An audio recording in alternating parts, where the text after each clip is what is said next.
Hello viewers, welcome on English study point channel. आज का जो हमारा टॉपिक है वो है पोएटिक फॉर्म्स एंड डिवाइसेस। इसके दो तीन जो पोएटिक फॉर्म और डिवाइस है वो हम पहले कर चुके हैं। आज जो टॉपिक रहेंगे इसमें वो रहेंगे आयरनी, इमेजरी और स्टायर। टॉपिक शुरू करने से पहले I request you please subscribe the channel for new videos. आपको न्यू वीडियोज़ की अपडेट जो है बेटा वो तभी मिल पाएगी जब आप चैनल को सब्सक्राइब करते हो, और इससे मुझे भी मोटिवेशन मिलता है न्यू वीडियोज़ बनाने का। आयरनी आयरनी है जो है बेटा वो बहुत ज़्यादा जो है कॉमन तौर पर यूज़ की जाती है लिटरेचर के अंदर। Irony is another most commonly used figure of speech literary device in which words are often used in such a way that their intended meaning is different from the actual meaning of the words. तो यहाँ पे irony जो होती है वो सामान्यतः use की जाती है। ये जो फिगर ऑफ स्पीच है इसमें जो वर्ड्स प्राय यूज किए जाते हैं उनका जो इंटेंडेड मीनिंग होता है वो अलग होता है, किससे जो उनका एक्चुअल मीनिंग जो होता है उन शब्दों का उससे अलग होता है। ठीक है। It may also be A situation, ये एक सिचुएशन भी हो सकती है that may and up in quite different way, जिसका जो अंत है अलग तरीके से हो सकता है then what is generally expected, जिस जैसा कि जनरली जो है उससे एक्सपेक्ट किया जाता है उससे अलग इसका जो है अंत हो सकता है। इन सिंपल वर्ड्स, अगर सिंपल वर्ड में सामान्य शब्दों में अगर हम कहें, it is difference between the appearance and reality, कि ये अंतर है किसके बीच का, जो अपीयरेंस है यानी जो प्रस्तुत होता है और जो रियलिटी होती है जो वास्तविकता होती है उसके बीच का। यहाँ पर अब आयरनी की जो टाइप की अगर हम बात करें तो यहाँ पर there are three kind of irony, तीन प्रकार की जो है आयरनी देखने को मिलती है। वर्बल आयरनी, सिचुएशनल आयरनी और ड्रामेटिक आयरनी। वर्बल आयरनी की सबसे पहले बात करते हैं। Verbal irony involves what one does not mean, वैन की जो उसमें क्या होता है, ऐसी चीजें जो उससे डायरेक्ट संबंधित नहीं होता है। ठीक है। When it response to a corrupt man we stated, जब हम क्या करें, एक करप्ट मैन का जो रिस्पॉन्स कैसे दिया जाए, he is an honest man, कि ये बहुत ज्यादा ईमानदार इंसान है। ठीक है। It is called a verbal irony, तो ये क्या कहलाएगी, एक वर्बल आयरनी कहलाएगी। नेक्स्ट वन है सिचुएशनल आयरनी। जो सिचुएशनल आयरनी होती है वो हमें किसी भी सिचुएशन को दर्शाती है। occurs when, for instance, the fire station burns down while the firemen are out on a call. Firemen who are responsible for the safety of others during the spreading of the fire are unaware of the disaster that has struck their own house. यहाँ पर बेटा situation क्या है, क्या irony use हुई है basically, कि जो फायर स्टेशन जो है जल रहा था, जब जो फायरमैन था वो कहाँ पर था, एक कॉल पर था। ठीक है। तो फायरमैन जो है वो रिस्पॉन्सिबल होता है जहाँ पर आग फैली हुई और लोगों के सेफ्टी के लिए। ठीक है। और वो इस चीज से अनअवेयर है, इस चीज के प्रति जो उसे क्या नहीं है, समझ नहीं है, पता नहीं लग रहा है उसको, जागृत नहीं है वो, कि उसका जो खुद का जो फायर स्टेशन है वो इसी मुसीबत में फंसा हुआ है यानी कि जल रहा है।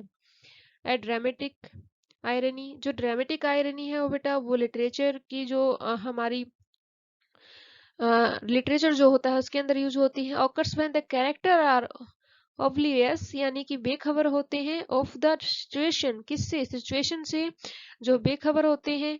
ठीक है। बट जो ऑडियंस इज नॉट, परंतु जो दर्शक जो होते हैं वो नहीं होते हैं उससे बेखबर।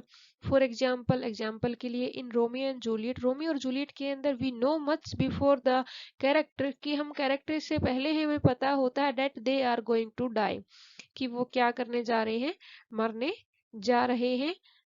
तो यहाँ पर ये कौन सी आयरनी यूज हुई है, ये है ड्रामेटिक आयरनी। तीन टाइप की आयरनी हमने देखी इसमें।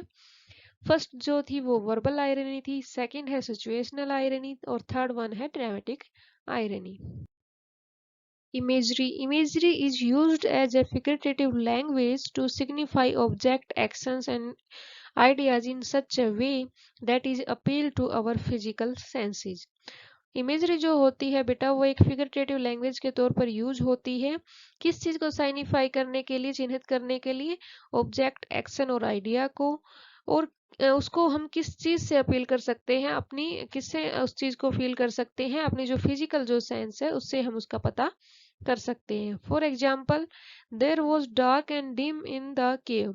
हेयर वर्ड डार्क और डिम आर विजुअल इमेजेस। तो यहाँ पर दोनों जो वर्ड हैं डार्क और डिम वो विजुअल इमेजेस बन रही हैं, जिससे कि हम कौन सी फिजिकल सेंस का यूज कर रहे हैं, हमारी आईज का। The soldiers were screaming and shouting on the battle field. तो यहाँ पर जो है इसके अंदर भी क्या है, चिल्ला रहे हैं वो, जिससे कि हम हमें जो जो बैटल जो होता है, युद्ध की जो फील्ड है वहां पर, ठीक है, वहां पर वो लोग जो है शाउटिंग कर रहे हैं, उसका हमें अपने ईयर्स के द्वारा जो है पता लगता है। The salesman showed white soft satin fabric. Here the idea of the soft is example appeal to our sense of touch.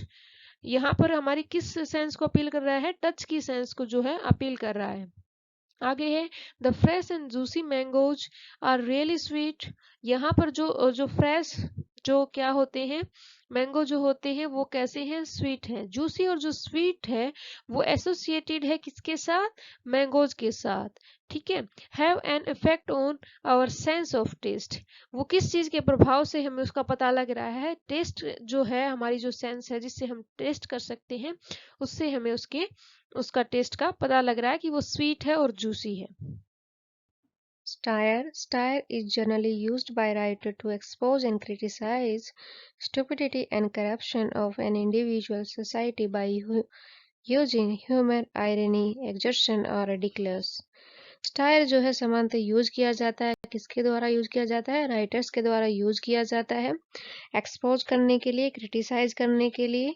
जो स्टुपिडिटी होती है और जो करप्शन होता है किसी इंडिविजुअल या सोसाइटी का, किसका यूज कर कर वो उस चीज को एक्सपोज करते हैं, यूजिंग ह्यूमर, आयरनी, एग्जर्शन और रिडिकुलस को। A writer is a stair uses fictional character. जो एक राइटर होता है स्टायर का, वो एक फिक्शनल कैरेक्टर्स का यूज करता है। वे stand for the real people, जो कि रियल पीपल की जगह स्टैंड करते हैं।